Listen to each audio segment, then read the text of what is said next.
Hi hello friends, అందరూ ఎలాగున్నారు? నేను చాలా బాగున్నాను. ఈరోజు రెసిపీ వచ్చేసి గోంగూర చట్నీ.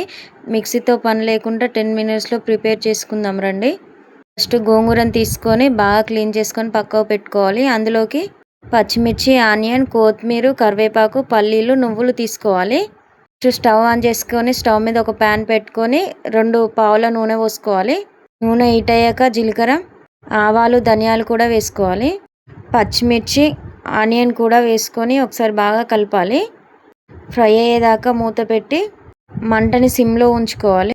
అందులోనే గుప్పెడు పల్లీలు, వెల్లుల్లి రెబ్బలు, నువ్వులు కూడా వేసుకోవాలి.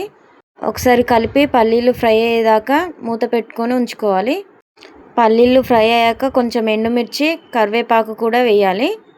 కరివేపాకు అయితే ఎక్కువనే తీసుకుంటున్నాను, ఎందుకంటే నార్మల్గా అయితే తినరు కదా, ఇందులో వేస్తేనైనా తింటారనేసి. పచ్చిమిర్చి, పల్లీలు ఫ్రై అయినవి పక్కకు తీసుకొని పెట్టుకోవాలి. పల్లీలు వేయించిన ప్యాన్లోనే గోంగూర వేసి మూత పెట్టాలి. గోంగూర అనేది ఫ్రై అవుతుంటేనే అందులోని సరిపడా ఉప్పు వేయాలి. చిటికెడు పసుపు కూడా వేసుకోవాలి. ఆలోపు మనం పల్లి, మిర్చి అనేది ఫ్రై చేసుకుని పక్కకు పెట్టుకున్నాం కదా, అది మిక్సీ చేసి తీసుకోవాలి. గోంగూర అనేది మంట మీడియం ఫ్లేమ్లో పెట్టి బాగా ఉడకనివ్వాలి. గోంగూర అనేది ఉడుకుతుంటే ఒకసారి గరిటెతోని బాగా స్మాష్ చేయాలి. మిక్సీ చేసి తీసుకున్న పల్లి, పచ్చిమిర్చి అనేది ఒకసారి అందులో వేసి బాగా కలపాలి. మొత్తం అంతా కలిసేలాగా కలపాలి. చూడండి, ఈ విధంగా కలిసేలాగా కలుపుకోండి. చూసారా, simply and tasty gongura chutney ready. కొంచెం నా ఛానల్ని సబ్స్క్రైబ్ చేసుకోవచ్చు.